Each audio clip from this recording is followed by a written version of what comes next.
Luzon, Visayas, Mindanao. Magbibisaya ako, Secretary Andanar, para sa aking kababayang mga Cebuanos.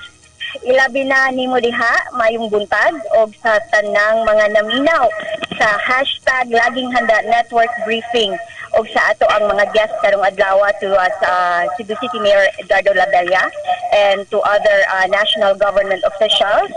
And sa ako ang kauban sa buhat, si Junix Napalyakan. Maayong buntag sa biha nimo, Junix. Og salamat, Secretary, sa imuhang pagdapit kanako nga mamahimong kabahin niining ang Santar Cebu ug Super Balita Cebu sa imuhang programa tarong adlaw. Mas maayo unta adlaw. O Junix, good morning. Yes, Secretary Andanar at saka buong kapuluan, good morning sa inyo. Maganda naman ang umaga namin dito sa Cebu, Secretary Andanar, at salamat sa inyong programa at nabigyan kami ng pagkakataon dito sa Cebu, sir. Yes, sir. All the time. And of course, mapalad po tayo ngayon dahil kasama natin ngayon si Mayor Edgardo Labella. Maayong buntag ni mo, Mayor. Maayong buntag, Secretary Sir Martin. Maayong buntag sa akong mga kauban diri sa dakbayan sa Subo, Flor o Junex. Maayong buntag kanato o kang inyong mga televiewers. Good morning. Maayong buntag kanato. Diretso na tayo, Mayor, sa ating unang tanong, pero tatagalogin ko lang para maintindihan po ng ating mga tagapanood at tagapakinig sa buong Pilipinas. Ito, ang unang hingi lang po kami sa inyo, Mayor, ng update pagdating po dito sa ating mga confirmed cases, mga negative cases, deaths, patungkol po dito sa COVID-19. Please go ahead, Mayor.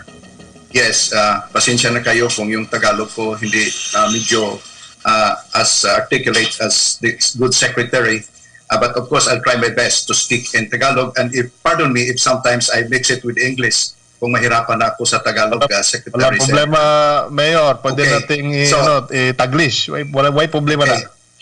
Okay, as of yesterday we have 554 cases in the city of Cebu.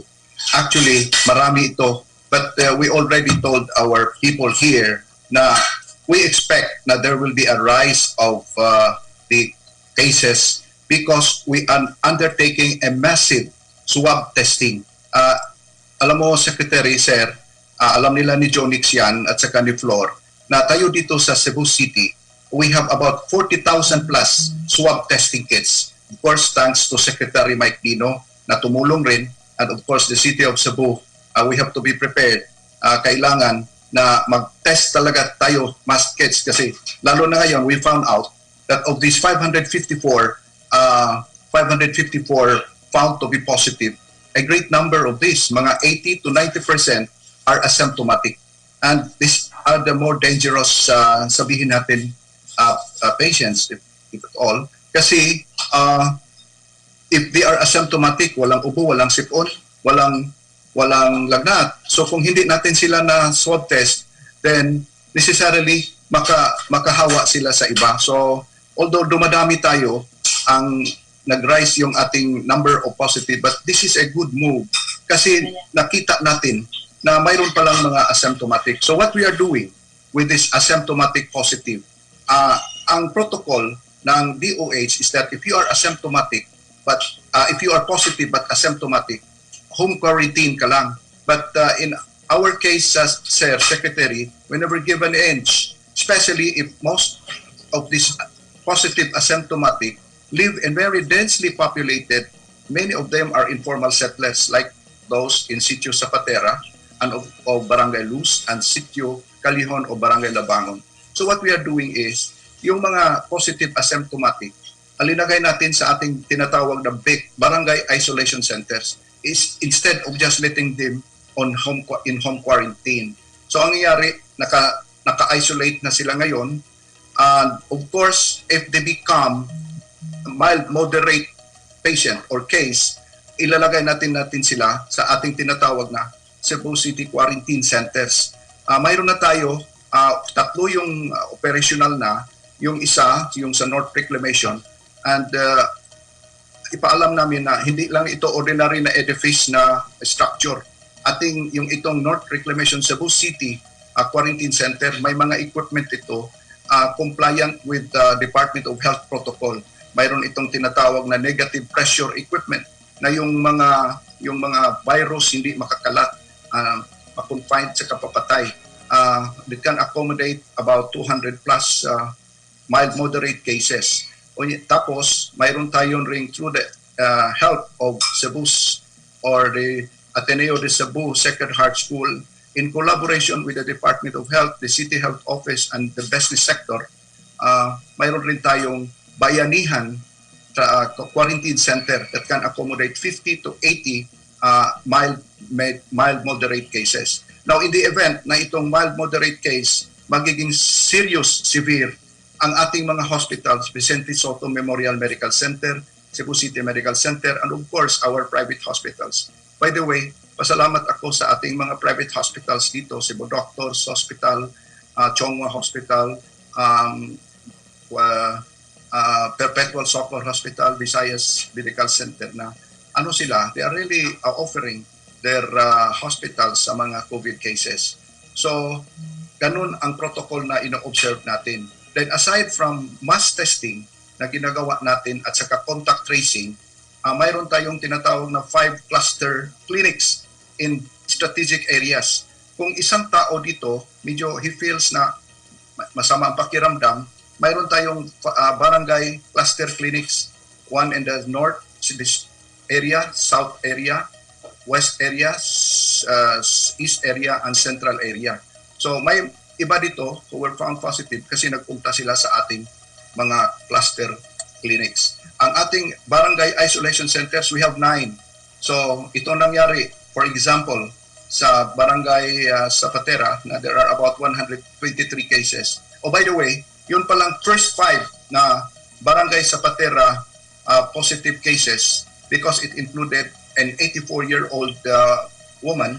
Pinadala na lang natin muna kasi at that time hindi pa prepared yung ating barangay isolation center. That was I think 2 weeks ago. And now, yesterday I was told that these 5 first positive cases in Barangay Zapatera, including that 84-year-old woman, were found to be negative eventually because of the care and the kind of intervention that our administrator and doctors in Cebu City Medical Center applied to them. At tinatanong rin ninyo, Secretary Sir, kung ilan ang death. Alam niyo Sir, maski marami ang ating positive cases, but maybe because of the preparedness and the kind of intervention that we are applying, anim pa lang as of now, no? But hopefully magdasal tayo na hindi man ito madagdagan because of this massive testing, contact tracing, and the preparation that we have and the isolation methods that we are undertaking for our patients here in the city. Right. Mayor, nasa pikas pod na linya si Flor Kerubin ng Sunstar. Flor, baka meron kang tanong kay Mayor Labella? Yes, good morning again, Mayor, and to you, Secretary. Mayor Ed Labella, akong pangutana is, the virus has already reached 21 of the city's 80 barangays. Ano po ba ang rason nitong virus na they're still reaching to new barangays despite Cebu City is under enhanced community quarantine for more than 3 weeks already, if I am not mistaken? Yes, we have 80 barangays in the city. At saka, ang nangyari nito, karamihan sa mga napunta o nagkakaroon ng positive cases, may mga contact outside. Like for example, itong mga nasa barangay Luz, they have some contacts of their relatives outside. So nag-transmit, and considering that these areas are very densely populated, imagine yung barangay Zapatera, it's so, the one house is so close to each other na mayroon pang bahay dyan na when you open the door na naman ng kapitbahay mo ang nakikita mo. So dahil siguro sa the kind of setup, especially in areas where there are informal settlers, medyo nag-spread. But we are trying our best now. In fact, we authorize the barangays. If they feel that there is a compelling need to lock down the barangay, then they may do so, because I heard in one of the pronouncements, of course, Secretary and on maybe the President at the time, or I think it was through the Secretary, that if there is a need to lock down barangays, the barangay officials, the barangay captain have that authority, has that authority. Junex? Yes, Mayor. Yes. Pag magpatuloy itong increasing trend na ito hanggang May 15 or until May 15, what will happen next in Cebu City, Mayor? Well, actually, Jonix, we are preparing for that eventuality, because in his last press con, the President was contemplating na, if possible, there will be a transition from ACQ to GCQ, enhanced community quarantine to general community quarantine. So on that regard, of course, with the able help, assistance of the Secretary of the Presidential Assistant for the Visayas, Secretary Michael Dino, we have initiated a project we call Project Balik Buhay. Itong Project Balik Buhay, this is a kind of undertaking that is initiated by the 3 highly urbanized cities in the city of Cebu. Because ang nangyari kasi, one problem is not isolated from one local government, especially in the case of Cebu Island Province, that these 3 highly urbanized cities, Cebu City, Mandawi City, and Lapu-Lapu City, are closely adjacent to each other. So Cebu City is dubbed as the business and trade city. Mandawi City is dubbed as the manufacturing and industrial city. And of course, Lapu-Lapu City is the place where the export processing zone, and it's where the Mactan International Airport is located, and a number of skilled workers in Cebu City and in Mandawi City come from Lapu-Lapu City. So we have initiated a project which we call Project Balik Buhay, in preparation for a possible transition from ECQ to GCQ as initiated by the President. We will be working together. Ang isang tema talaga nito, ang mga messages natin ito, with the need for a gradual reopening as contemplated by the President of the community. It is important to find the balance through a calibrated, scientific and evidence-based, data-driven transition from ECQ to GCQ. And we believe that there is a need for us to protect the health of the people, especially those vulnerable from COVID-19, and at the same time, slowly restoring their livelihood through shared responsibility for the greater good. Project Balik Buhay, Pinisaya pa, Project Balik Kinabuhi. Kay atong tanaw, isang kinahanglan gyud nga atong proteksyonan ang kinabuhi sa atong mga katawhan sa among tagsa-tagsa ka mga local governments, kinahanglan usab nga dili nato hikalimtan ang ilang kapanginabuhian. Muna nga naghiusa kami si Mayor Cortez sa Mandawi, Mayor Ahong Chan sa Lapu-Lapu City to undertake this Balik Project Buhay in collaboration with the Department of Health, the respective city health officers, and the respective chambers of commerce. Doon namin karoy strategy, but it will really take us time, because one of the things that we have to do is to purchase, on the part of the local government, to purchase rapid test kits. We will be undertaking starting on May 4. Kaming tulo ka mga local governments, doon namin itawag og kining massive rapid test kitting. Lain sad ni sa among gihimo sa dakbayan nga mag-rapid test kits pagkahuman, ang katong ma-found positive will be placed in isolation center sa nagkalain-laing barangay, quarantine, unya dunay command centers, unya inigtan-aw na mo nga dunay mga barangay nga tawgon na mo green color, the green, red, o orange. Kanang red, di gyud na mahimo nga makagawas, makatrabaho. Unya ang atong testing strategy, mga tagpila kalibo kada barangay, and then we are supposed to end this up on May 20, siguro to May 21. Then by the time inigtan-aw nato nga we can perhaps modify from ECQ to GCQ, kaming tulok ka mga local governments, then maybe we will do that.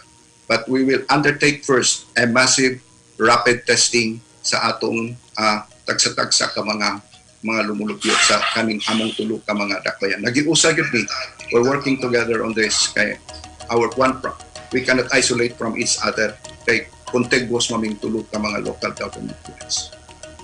Alright.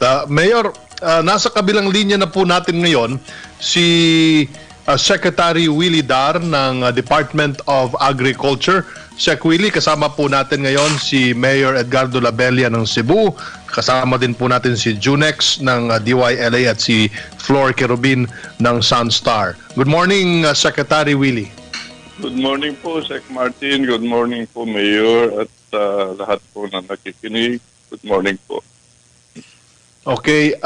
Secretary Willie, pagbibigyan ko po si Mayor Labella ng pagkakataon na makapagtanong po sa inyo or baka meron po siyang mensahe sa inyo, sa inyong kagawaran po na gustong ipahatid.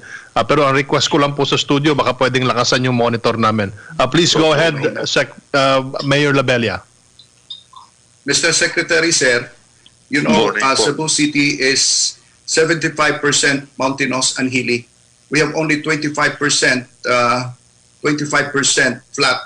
Of course, a great majority of this flat land, nandito yung urban center natin. And of course, Mr. Secretary, ang ating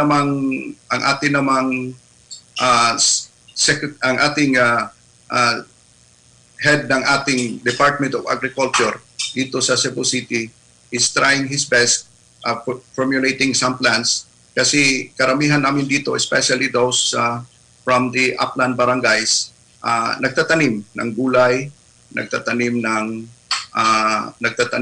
of course, one of the, medyo mahina kasi ngayon one of the, yung kinikita ng mga kabarangayan namin sa upland barangays, yung cut flower, pero wala man cut flower ngayon. That's why many of them are have converted into planting vegetables for us to be able to really supply. But anyway, ang aming supply demand dito sa Cebu City, a great majority come from Mindanao, from the islands, from the provinces in Mindanao. Mr. Secretary, ang tanong ko lang po, mayroon ba tayong programa na matulungan natin itong mga farmers natin sa Cebu City, Mr. Secretary, sir? Meron po, Mayor. Ito yung tinatawag po natin na urban agriculture. So tamang-tama Cebu plus yung mga upland areas ninyo, tamang-tama mga vegetable production ang gagawin po natin dyan. At saka yung native chicken raising. So papuntahin ko po yung si Red Diputado o Yes, yung sir. assistant director niya kasi nasa Bohol siya na lockdown sa Bohol. So papuntahin ko po yung assistant regional director na for operations para makiki-ugnayan po sa inyong city agriculturist. Salamat po, Mr. Secretary, sir. Kasama rin Opo. po natin ang Secretary Willie, si Flor Querubin ng Sunstar. Flor, baka meron kang tanong kay Secretary Willie Dar? Hello, good morning, Secretary Willie Dar. Floor po ng Sunstar Cebu. Ano lang po ako, curious lang po ako since I am based in Lapu-Lapu City, Cebu Province. It's a highly urbanized city. Ano po bang programa na pwede ninyong maibigay, lalo na po dito sa area din namin na medyo wala masyadong farmland or mga vacant spaces para po sa mga poultry farms or mga ganong klaseng ano po? Meron na po tayong ugnayan sa mayor po ng Lapu-Lapu City earlier through Sec Martin dito sa programa. So ongoing na po yung aming intervention dyan, urban agriculture din at saka itong native chicken raising. So we will increase or elevate yung engagement at para mas marami pa tayong production ng mga iba't ibang vegetables and fruits dito sa Lapu-Lapu. Sa Willie, kasama din po natin si Junex Napalyakan ng DYLA Cebu. Junex, basig na kay pangutana kay Secretary Dar. Secretary Dar, good morning. clear na ang DA, meron silang cash assistance din, pero sa mga rice farmers lang. Ang mga tagapakinig namin sa Visaya, sabi nila, paano naman ho silang hindi mga rice farmers, Secretary Dar? Sec Willie, are you still there? Opo, opo. Opo, yung tanong po ni Junex, paano po yung mga hindi rice farmers? Tama ba, Junex, yung tanong mo? Paano sila? Junex? Yes sir, tama yun. Kasi mayroong balita earlier, nabasa namin, nabalita namin dito na mayroong offer ang DA ng parang cash assistance sa mga rice farmers na affected din sa sitwasyon nito. Pero paano naman yung hindi mga rice farmers, Secretary Dar? Okay, ganito po yung financial subsidy for rice farmers ay dati na po ito under the General Appropriations Act. So, yung mga naapektuhan ng pagbaba ng presyo ng palay. Now, ang social amelioration program ng gobyerno under the COVID ay ang plano ay nandun na sa 205 billion pesos na under the Department of Social Welfare and Development. So, yung first tranche na ibigay na, dapat yung low-income families na mga farmers na hindi kasama sa FSRF, even the upland farmers, yung mga fisher folk, ay dapat kasama na sila dun sa listahan ng mga barangay captains or LGUs. So, ganun po. Isang social amelioration program ito under COVID environment. Ayun. Any more questions, Flor and Junex? Secretary, mayroon akong isang tanong dalawang tanong actually kay Mayor Edgar Dabelia pa, no? Kung okay lang. No problem. Babalikan natin si Mayor Labelia. Pero alam kong si Secretary Dar ay meron ding ibang mga programa. So hingi lang tayo ng update kay Sec Willie. Sec Willie, hingi lang po kami ng update sa inyong kagawaran. Ano po ba ang inyong mga activities for today and for the remaining days of the week? Tama po. Maraming salamat ulit, Sec Martin. Ngayon araw ay every week mayroon yung meeting ng task group, IATF task group on food security na tayo ay chairman. So babalangkasin po natin kung ano po yung iba't ibang mga strategies or mga programa na nakatutok po sa pag-ensure natin na may sapat na pagkain dito sa bansa during this COVID crisis and even beyond that. So marami pong mga miyembro dito sa Task Group on Food Security. Tiba-tiba mamaya ay magre-report po ang DNR, ang Department of Agrarian Reform, ang NEDA. So talagang puspusan po ang ugnayan ng iba't ibang departamento, opisina ng government. At sinisiguro po namin na mayroon tayong sapat na pagkain. At just to again mention the data we have, ito po yung outlook sa rice by the end of the year, 94 days by the end for corn, sobrang-sobra, more than 200 days ang inventory natin by the end of the year. Ang fisheries ay tamang-tama po yung supply vis-a-vis demand. May surplus konti, pero with aquaculture enhancement ay madadagdagan yan. Ang pork ay by the end of the year mayroon tayong minus 31 days, pero pupunuan yan ng chicken. Sobrang-sobra ang chicken ngayon, 231 days ang inventory natin by the end of the year.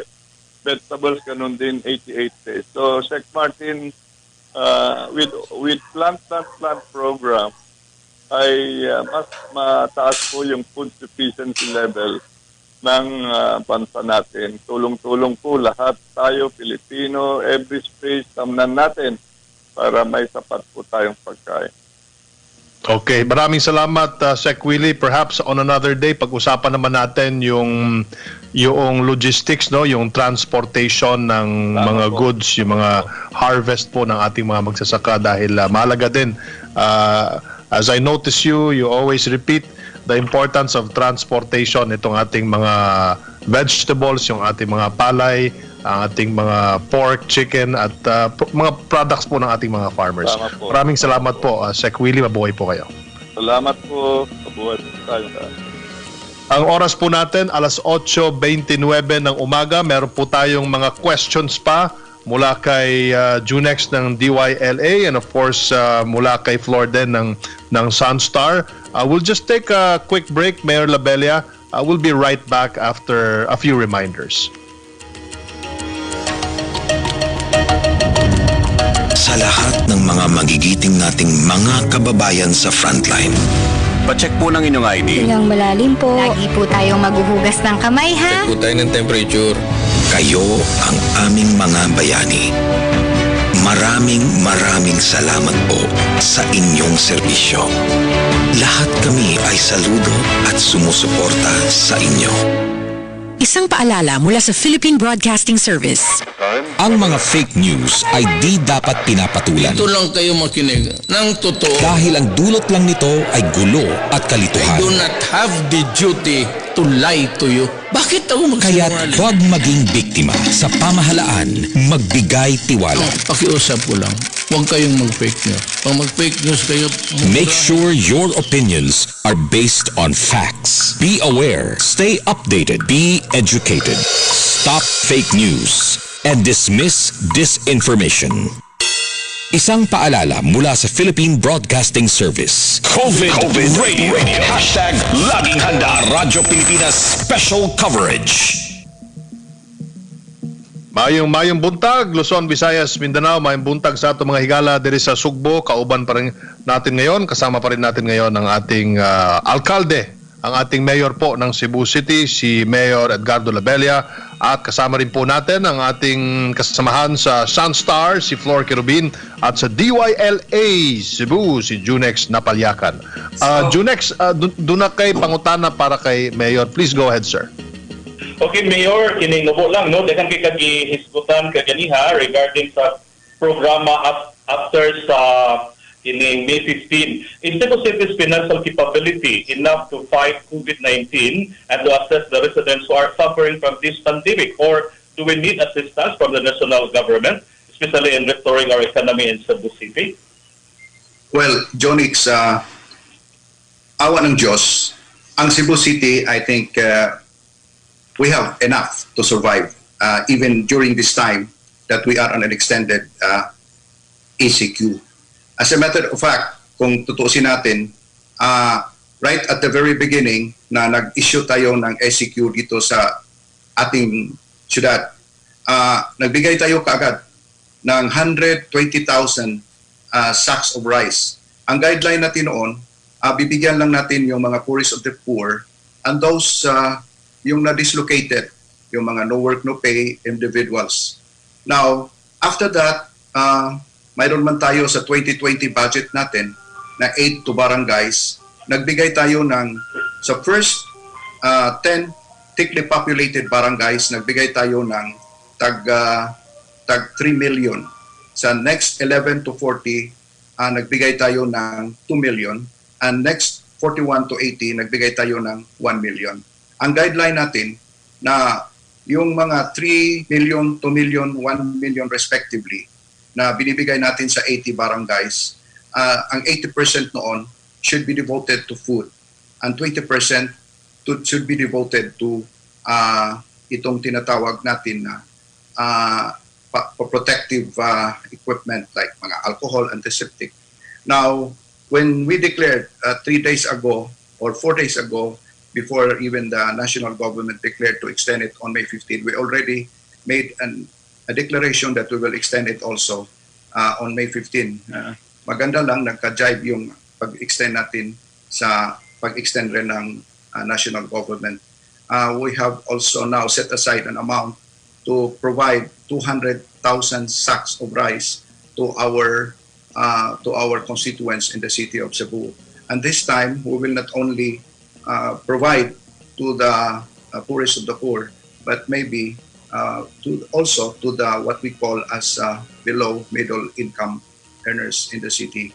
Now, that is why itong project Balik Buhay natin, it is designed that if we will be successful in this, that eventually we can come up with a modified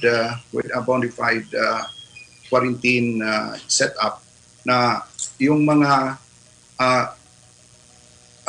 company, yung mga businesses na i-classify natin after we shall have undertaken a rapid test kits to all the barangays in the 3 cities, and then malagay natin yung mga isolation centers, and then those barangays that are found, kasi in the case of Cebu City, we have about 80 barangays. Now, 21 lang ngayon ang affected. So, hopefully hindi na ito madagdagan. But itong project Balik Buhay natin, that those barangays na hindi ma-affected, lalagyan natin sila ng color green. Green, ibig sabihin na yung mga tao dyan pwede na magtrabaho in collaboration with the businesses, chambers of commerce. On the other hand, ang mga businesses naman, they will have their own procedure also. Like they will also undertake massive testing to all their employees. At saka ang mga businesses, para talaga may magkakaroon ng kabuhayan. Sinabi ko na, while nag-protect tayo sa kinabuhi, di sad nato kalimtan ang panginabuhian sa atong mga kaigsuonan. Sa ako as what I've said, this is a joint undertaking by the 3 local government units. And then there are also guidelines set forth to the businesses. Ang category, we color them green, yellow, red. Now, ang bibigyan ng kahalagahan, primero, priority, first is the criteria for low risk. Kailangan controlled work environment and easily implemented mitigation measures yung mga kumpanya. Ang classification natin, ang mabigyan natin ng priority, yung mga kumpanya na ang kanilang mga negosyo ay low risk, low impact. Sa classification natin, nakita natin, what are these businesses na low risk, low impact? Yung tinatawag na family subsistence and farming business, agriculture and agricultural production, mga fisheries businesses. Tapos yung low risk but high impact, mayroon rin ting category dyan, mga basic utilities like water and so on and so forth. So we are undertaking this. Mayroon kaming protocol nito jointly with the 3 local governments, with the respective chambers of commerce, with the Department of Health, and of course with the medical sector, para we can come up with this project Balik Buhay to comply also with what the President had said, that eventually we can modify our community quarantine from ECQ to modified general community quarantine. But of course, nandyan pa rin yung curfew, nandyan pa rin yung mga like for example, if we will come up with a modified quarantine, mayroon ng transportation, but all will be buses. The presidential assistant for the Visayas assured us of about 200 buses. And then on the part of Cebu City, we have also 40 buses. Of course, it will also comply with the social distancing requirement. Let's say a particular bus, 40 ang malagay, 20 lang ang mga pasahero.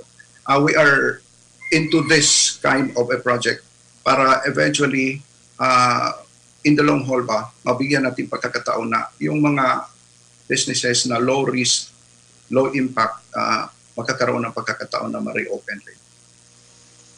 Okay, Junex, you still have one question, right? Yes, sir. Final question. Mayor, other localities like Cebu Province and Bohol are extending assistance to its residents who are stranded in other parts of the country. Do we also have a program, Mayor, in Cebu City that would extend assistance to Cebu City residents who are stranded currently in other areas like in Manila or in Mindanao? Yes, that is a very good question. That is why yung yung hotline natin, we have a hotline because we have a command center. Kung anong kailangan mo, ambulance for patients like mga yung magpa-dialysis or other forms of medical treatment, we have 10 ambulances ready for that. Kung yung COVID case, we have 2 ambulances na talaga yung mayroong tinatawag na negative pressure. Even the drivers are separated from the patients. Only the medical worker are with the patient. May negative pressure na hindi mag-contaminate yung nasa loob ng ambulance. Yung kailangan ng pagkain, yung kailangan ng assistance, yung kailangan ng mga taga-iba lugar. We place that in our Cebu City Public Information Hotline. We have done that. In fact, not only those from other places or from Cebu City who are in other places, but also those, kasi itong Cebu kasi, it is like a hub, a business hub, construction hub, kasi ang daming nagtatayo dito ng mga before, of course, before the COVID crisis, ang daming condominiums na tinatayo. Kakaawa yung mga construction workers, karamihan taga Mindanao, and of course the neighboring towns of the island province of Cebu, lalo na yung mga taga Bohol, taga Leyte, na-lockdown sila dito. So we have been regularly sending them help. And of course, yun ngang mga dumating na OFW, 300 ata the other day, of course they have undergone a quarantine already 14 days in Manila. Dito rin, when they disembarked, we had some medical intervention, tinitingnan. Then after that, they were not able to disembark on land sa Cebu City. They were brought directly to the hotels and they are undergoing 14 days quarantine also before they will be sent out from here, from the city. We have also that program, and we will never stop helping also our people who are stranded in some other parts of the country. Flor, do you have any more questions for Mayor Labella? Yes, Secretary, may isa pa po akong katanungan to Mayor Ed. In some cases where first COVID-19 cases have shown up in remote barangays and towns recently, it was insinuated that the patients got infected with the virus while receiving treatment from other ailments in Cebu City hospitals that have been treating COVID-19 patients. But of course, this hospital in question will deny this. But what will you do, Mayor, to ensure that hospitals treating COVID-19 patients don't spread the virus to other patients? Mayor? Well, actually, even our barangay health workers, even our frontliners, not only in hospitals, they are well provided with PPEs. You can look at the social media, even our frontliners. So with more reason that in the hospitals, that they also well provided. Of course, there are insinuations, and at this time, insinuations come left and right, and of course, we never can help people from speculating. That is perhaps the reason why kailangan, because we have this anti-discrimination ordinance we've just passed, and I hope that the other local governments have also followed, because nakakaawa rin yung mga frontliners natin, mga medical health workers na kung ano-ano ang mga insinuations against them.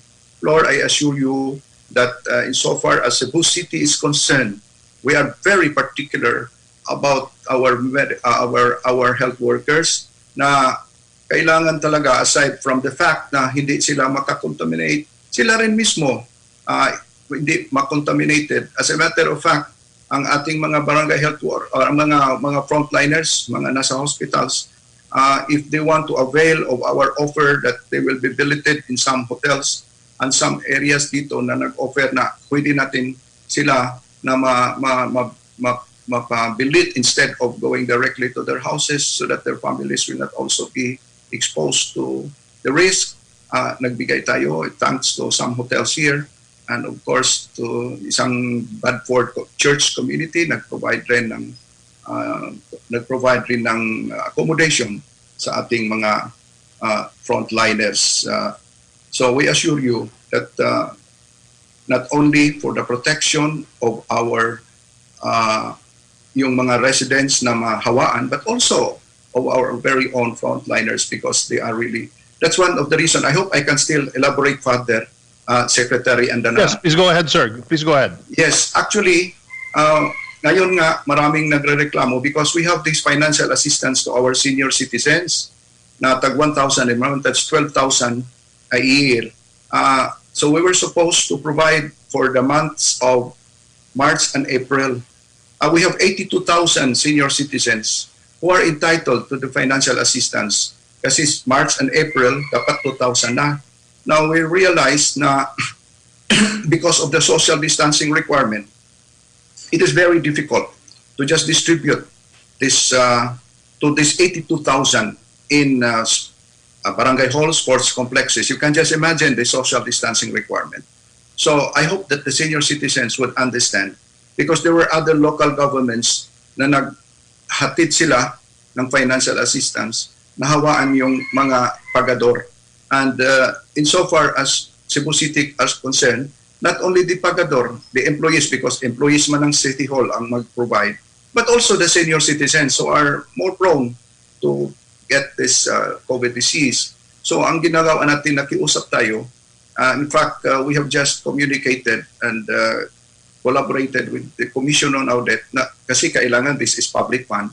Every time na mag-receive sila, pipirma sila, and you know, ang pen would also have the virus, the document.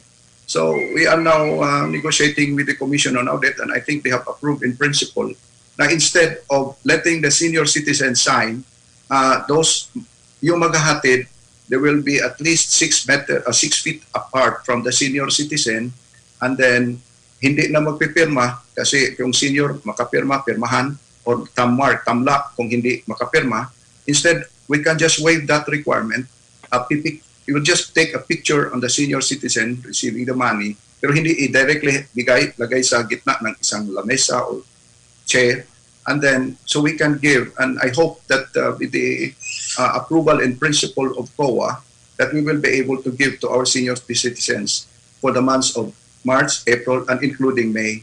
And I beg for the understanding of our 82,000 senior citizens na na-delay itong pagbibigay namin, not because na sinasadya, but because we want to protect their life, yung buhay at saka kalusugan ng ating mga senior citizens. And hopefully, by the first or second week of May, makadeliver na tayo to all the 82,000 senior citizens for their senior citizen financial assistance for 3 months. That's about 3,000 each, Secretary Flor. Mayor, noong Martes, meron po kayong winelcome na barko dyan na merong mga 200 OFWs, and I mention this because sa ubang lugar, Manggod, merong resistance sa mga ganitong klaseng pag-welcome sa mga OFWs. And yet in Cebu, you welcome them warmly. Please tell us your views on welcoming people from outside Cebu. Actually, as Secretary Andanar, these persons, they are what you call as OFWs. In fact, of course, the government has considered them as our unsung heroes. They came from various parts of the world, and some were not able to live, and were just staying there in Manila for weeks and even months. Now, as unsung heroes, and of course, I have heard this from the President himself, that we cannot just discriminate these people. You know, they have, during the time that everything was normal, they have contributed a lot to the economy of the country.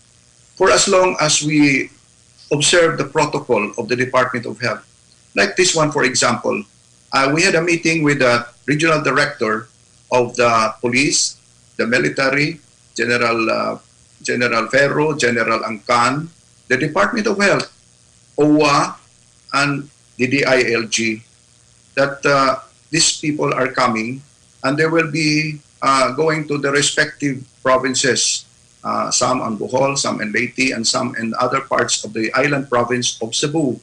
So, but for as long as the protocol is being observed, hindi naman natin pwedeng i-discriminate ito because during normal times, the country has, they have contributed to the economic upliftment of the country because of the remittances. And now that we are in the midst of this pandemic, pwede na lang natin silang makakalimutan. So after we had a coordination meeting with these agencies in government, of course, what we were told about is that these OFWs had already a 14-day quarantine in Manila. And when they arrived here in the city through yung isang barko ng Tugo, our representatives from the Department of Health, from the City Health, doctors, nurses, OWA, and so on and so forth, the agencies in government, they were not even allowed to disembark to the land. They were placed on board buses and brought to the hotels. And they will be there for another 14-day quarantine, and they are heavily guarded. Nakakalungkot sabihin, heavily guarded. But that is the protocol. That is what we have to do. So that, and not a single OFW would be allowed to stay out of the hotel. They are there and they are guarded by our police and military personnel para hindi sila makakalabas at makakawa just in case. Then after the 14-day quarantine nila dito, remember sir, naka 14 day na sila sa Maynila, naka 14 day na naman sila dito, and they are being monitored by our health authorities here. After that, that's the time na palalabasin na sila, and then of course, I was told that when they reach the respective local governments, there will also be another quarantine. But at least, napagbigyan natin itong tinatawag nila na unsung heroes na hindi naman natin sila napabayaan. Lastly, Mayor, unsay imong message atong mga kababayan diha sa Sugbo. Binisaya lang sir para mas kinasing-kasing. Please go ahead. Sa akong mga kaigsuonan dinhi sa dakbayan sa Sugbo, hinaot unta nga kita magpadayon sa atong permiro gyud, let's stay home. Let's stay home. Kung wala tayong importante nga lakaw, ana lang ta sa balay. Anyway, this is an opportunity for us to bond also with our family. Karon bitaw lipay kay ko, magsawtag pamahaw, magsawtag paniudto, magsawtag panihapon. Kung wala tayong mga buluhaton unta, isip maoy mayor na lang unta ko mugawas pero di man sad mahimo. I'm going out of the city every day to look into every nook and cranny, especially in barangays where there are affected residents. Di gyud mahimo.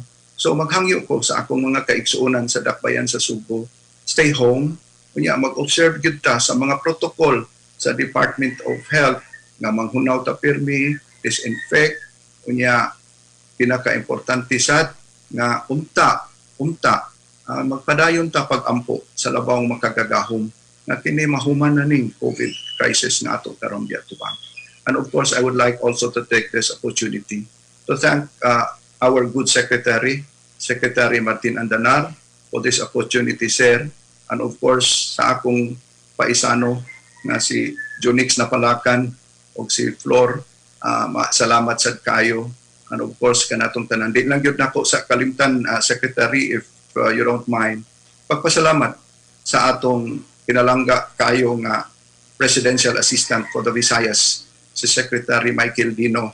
Sa kanunay ganyang suporta namo kaming mga local governments dire, gani ako nang isulti nga doon na tayo 40,000 swab testing kits, gidugangan man siguro niya another 20,000.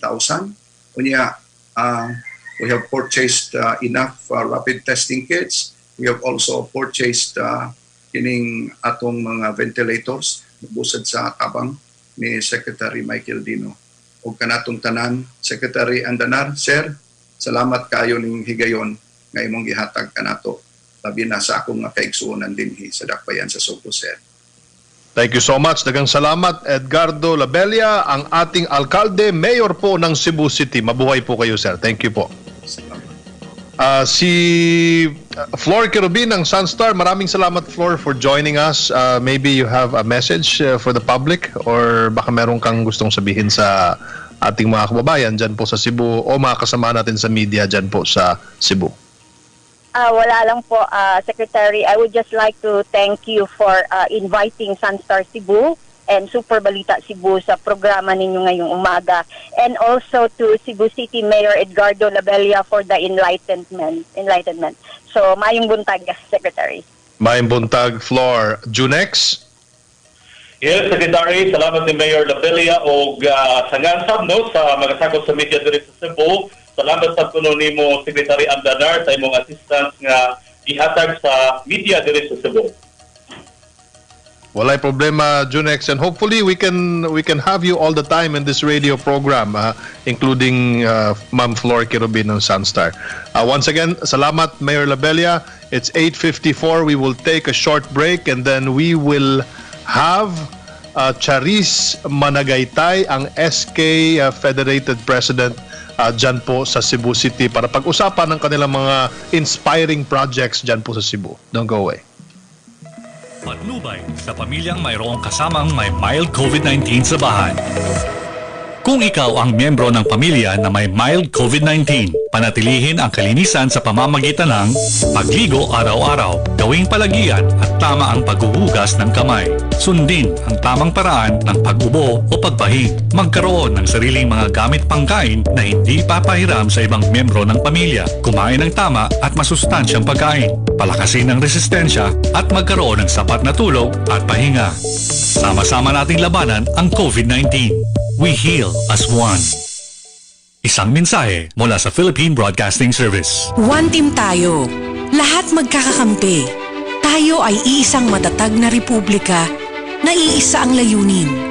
Krisis na dala ng COVID-19 ating tatapusin. Kaya't saan ka man sa Pilipinas, iparinig mo ang iyong sigaw. We can do it! COVID-19 ay lalabanan natin. Basta't sama-sama, kaya natin to. During these trying times, let us work together.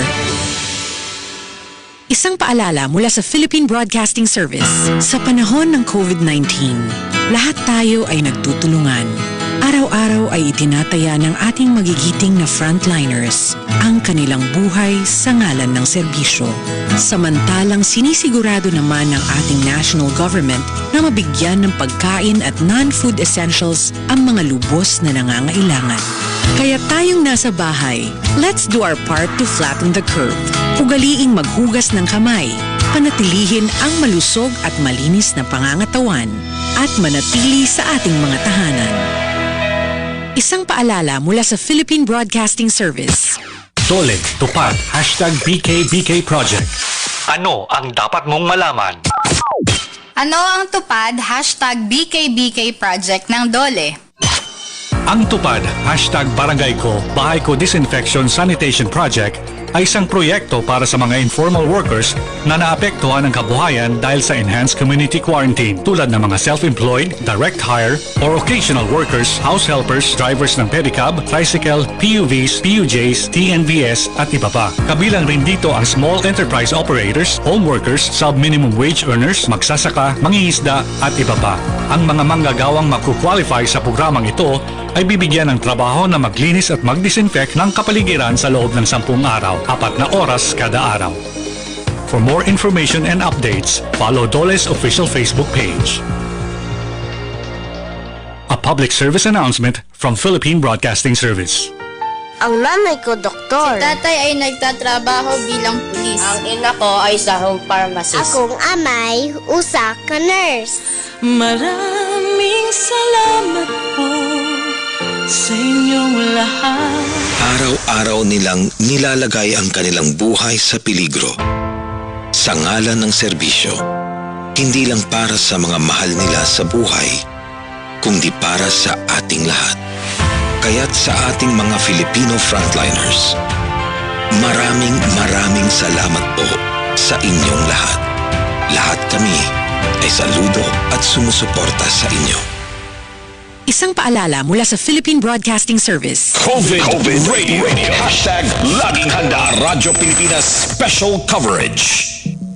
8:58 na po ng umaga. Ang ating bisita ngayon ay nagsimula as volunteer noong July 1, 2018 bago nag-assume as SK member, at ngayon naman siya ang head ng Committee on Sports at Youth Development ng barangay and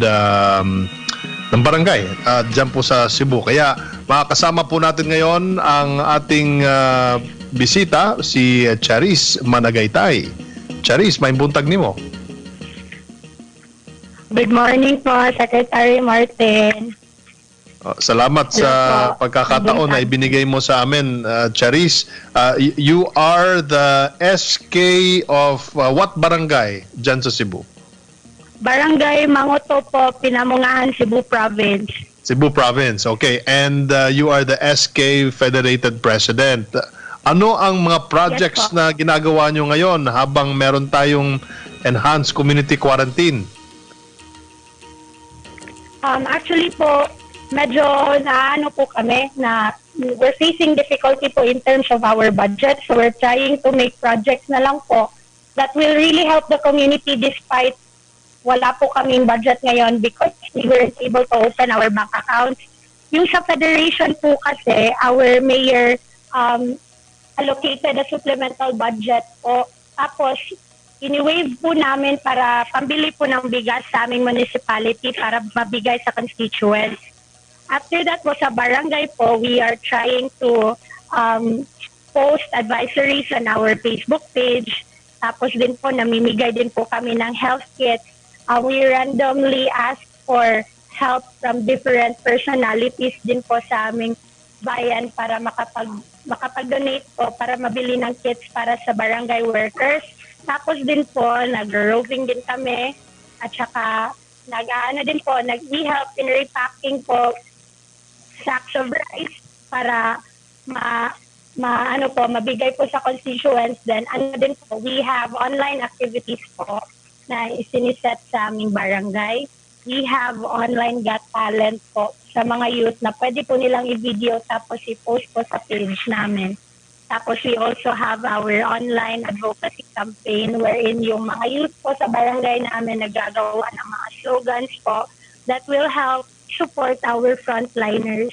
For their prizes din naman po, nag-aambag-ambag na po kami mga SK councilors po from our personal money at from our personal pockets para din po ma-ignite po sila. Yun po so far ngayon po, Secretary Martin. Maganda yan, nabanggit mo yung online advocacy campaign na gumawa ng mga posters para ma-inspire at para maganahan, of course, yung ating mga frontliners at sinusuportahan din ang ating mga kababayan na frontliners din sa ibang bansa, hindi lang sa Cebu Province. Very inspiring project, Charis, at congratulations sa iyo, 10 na mga kasamahan ninyo dyan sa Cebu Province. Nabakay mensahe sa atong mga kababayan diha o yung mga kapwa-youth diha sa Cebu Province. Please go ahead. Okay po. We are very much thankful po na dahil we have our Iron Lady who is always in support with us. Di po malaki yung marami yung number of cases namin dito sa Cebu Province. And that is because of her control and also to our LCE po, sobrang supportive din. And to the youth po in Cebu Province and the entire country, let us continue praying po na at some point mahihinto na po ito and we will go back to our normal lives. Kung hindi naman po, we will be able to adapt to the new normal that we will be facing soon in time. And let's continue supporting our government by simply following enhanced community quarantine protocols po. Thank you po for the opportunity po. Thank you, Charis. Hopefully, I can also have you in the podcast, okay? One of these nights. Interviewin po na ako ka sa podcast kay lahi po ng atong audience dito. Ang atong SK Federated President, Charis Managaytay from the Municipality of Pinamungahan, Cebu Province. May buntag kanimo, Charis. Thank you so much for the time. May buntag po. Thank you. Oras po natin, alas 9:02 na po ng umaga. Samantala, sa ibang balita po naman, siguraduhin natin na ang ating mga senior citizen ay may sapat na access sa kanilang mga gamot at sa diskwentadong presyo ng mga ito, alinsunod sa Expanded Senior Citizens Act. Base sa naturang batas, may 20% discount at exemption sa applicable value added tax ang mga senior citizen sa kanilang pagbili ng mga gamot, maging sa ilang piling medical supplies, accessories at equipment.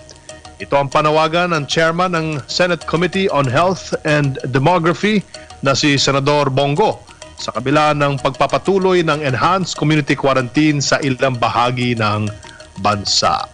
Ayon sa senador, sa kabila ng mga limitasyon sa paggalaw ng tao, kailangan pa ring tiyakin ng pamahalaan sa pangunguna ng Department of Health na sapat ang supply ng lahat ng mga gamot, bitamina at supplements na kinakailangan ng mga senior citizen sa lahat ng mga butika at tindahang nagbibenta nito. Dagdag pa niya, delikado ang panahon ngayon. Ang mga senior citizen natin ay matatawag na isa sa mga vulnerable sa pagkahawa sa COVID-19 at sa pagkakaroon ng komplikasyon sa kanilang mga pre-existing na mga sakit dahil dito. Kaya mahalaga na sila ay may madali ang access sa kanilang mga gamot, bitamina at mga supplements. Magandang umaga sa aking mga kamag-anakan na senior citizens. Isa dyan si Uncle Nicolas Andanar na nanonood ngayon. Og may buntag pod sa akong amigo nga si Ernest Herrera na naminaw sa atong programa.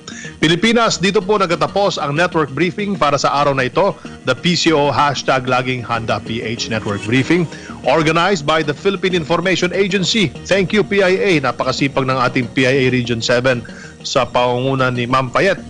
At carried live, of course, dito po sa ating himpilan ang COVID Radio, Radyo Pilipinas nationwide at sa lahat po ng digital platforms of the PCOO.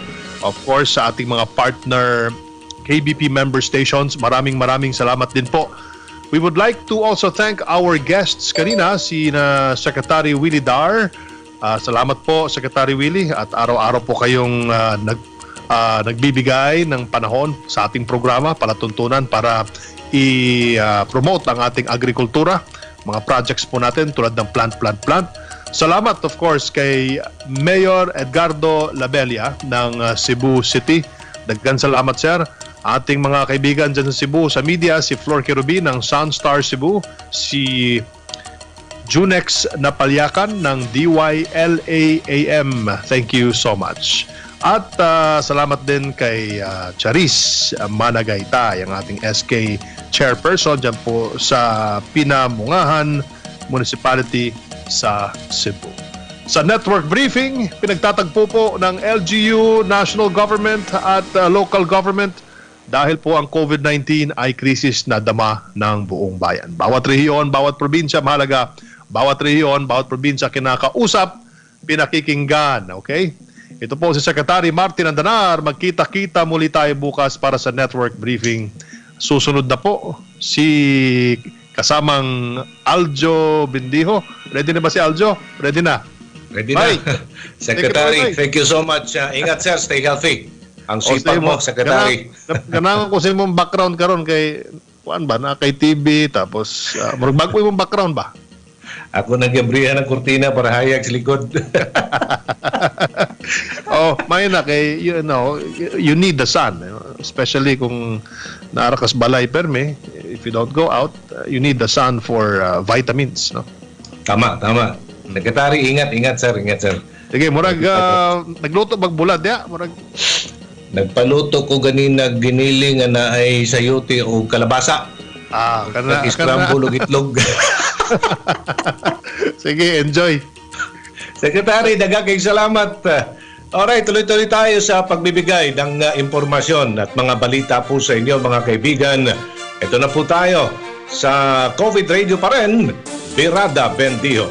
The war against COVID-19. We are at war against a vicious and invisible enemy. Ito ay laban ng bawat isa sa atin. We are in fight for the lives. COVID Radio. All information you need. Kumpleto at malinaw na ihahatid. Buburahin ang mga fake news para wala na sa atin ang makonfuse. The Philippines versus COVID-19.